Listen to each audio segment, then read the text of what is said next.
The Jimmy Butler stuff is over. We finally got a report. The Miami Heat are finalizing a deal to send Jimmy Butler to the Golden State Warriors for Andrew Wiggins, Dennis Schroeder, and Kyle Anderson, and a protected first round pick.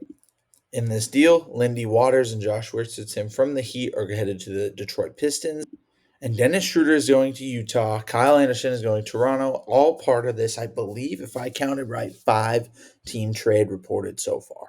The second thing that came out was that the Jimmy Butler agreed to a 2-year, $121 million extension with the Warriors through 2027.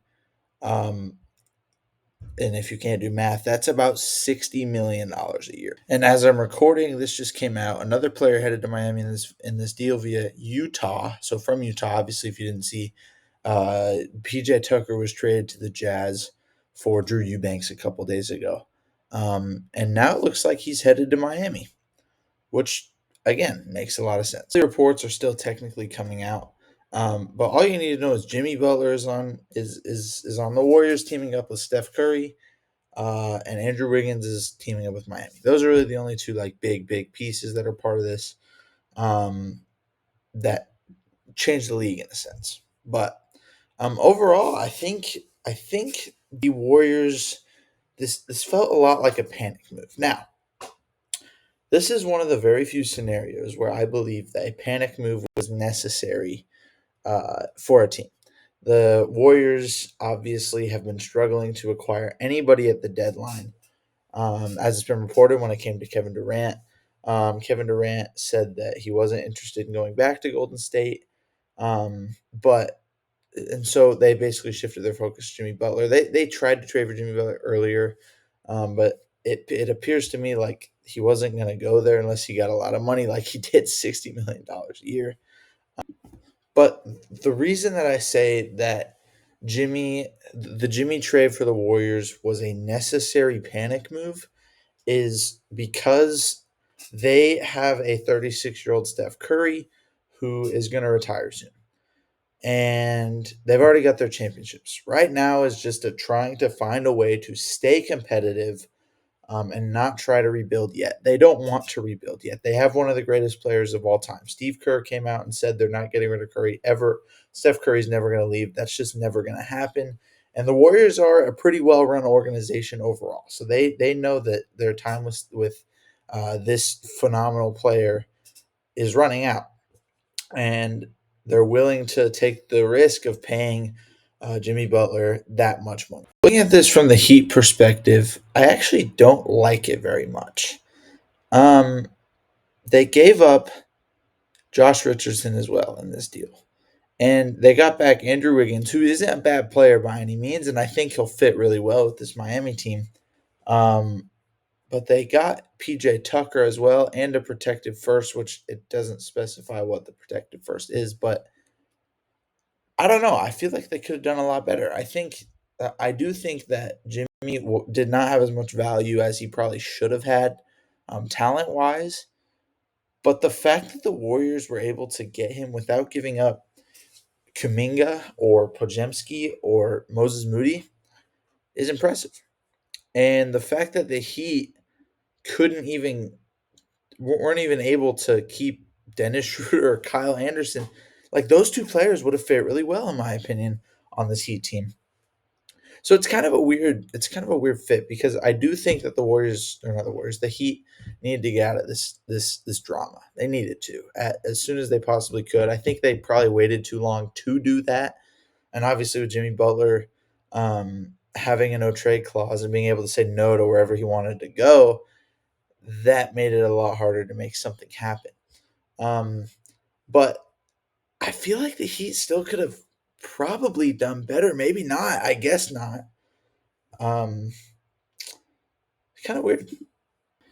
It's weird too because the original report that said that Dennis Schroeder and Kyle Anderson were part of this deal, I just kind of assumed it was both of them to the Heat, and I liked that. I thought that was a good package, but they're not. They're going to Utah and they're going to Toronto. Both of them have a chance of getting bought out and going to a different team. So I'm like, how did the Heat not end up with more than just Andrew Wiggins? And again, I'm not dissing on Andrew Wiggins. I think Andrew Wiggins is a very good basketball player.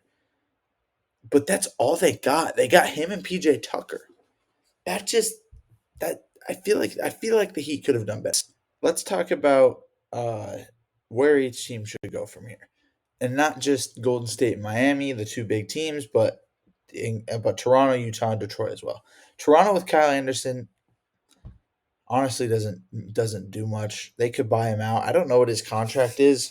I don't know if he could be a buyout option or if Toronto is just going to keep him on the roster. Either way, it's not going to do much. Toronto's not a true contender at all. Uh, and they've actually been talked about a lot in the Brandon Ingram sweepstakes. So I'd be very curious to see where that goes. Maybe Brandon Ingram ends up there. Obviously, if that happens, I'll have a video out tomorrow. But um, Utah, since they got Dennis Schroeder, I think he's going to get bought out. I think that just makes sense.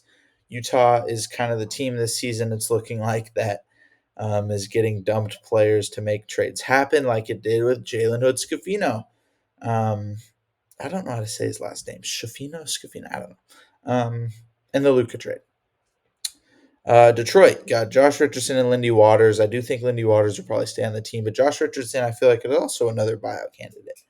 Um, if you don't know what the buyout is, they literally just finish. They just pay their whole contract and let them become officially, so they can go find whatever other team they want. And Josh Richardson, old. I don't think he's going to want to play in Detroit. Same with Dennis Schroeder. He's old. He's going to want to play on a contender. So, but for Miami, Miami got Andrew Wiggins, PJ Tucker in a first. I think where they go from here is they need to just make a couple more moves, whether that's in free agency or things like that. Hold on. There's just a report that came out. Oh dang! So forget the Kyle Anderson stuff because the report just actually I'm going to show you. So the Toronto part's out. Toronto that's not gonna, which actually makes sense. So, anyways, back to what I was talking about. For the Heat, getting Andrew Wiggins is a good piece. PJ Tucker is a fine piece. In the first, I don't even know what the first is.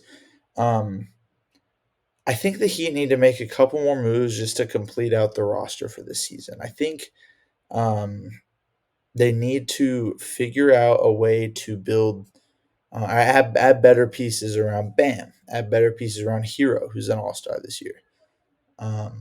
But I mean, it's not too crazy. I guess what the Heat have to do. We all knew Jimmy was going to be gone at some point, and we've all talked about all the possibilities if he is gone. So I honestly think having Andrew Wiggins is a better option than what everybody was expecting.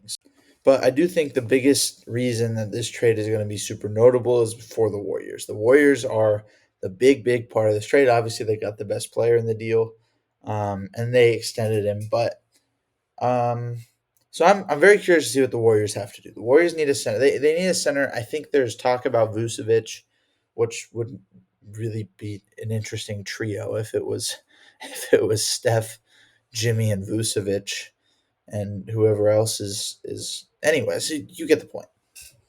There was talk about Draymond getting traded when the Kevin Durant thing ended. Um, Basically, everyone's available for the Warriors. There's no one that's just truly safe. I'm still, like I said earlier, I'm surprised they were able to keep Kuminga, Moody, and Pojemski, um, all three of them, while also still getting a star. So my one last thing is just that I don't think either of these teams are going to compete for a championship this year, regardless of what they end up doing before the deadline and before, for all the free agents that are still available.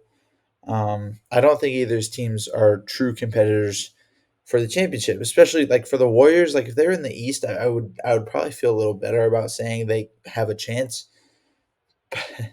But man, it's just so hard in the West. Like Luca to the Lakers, AD to the Mavs, De'Aaron Fox to the Spurs, Zach LaVine to the Kings. It's madness in the NBA world right now, man, and I'm loving it.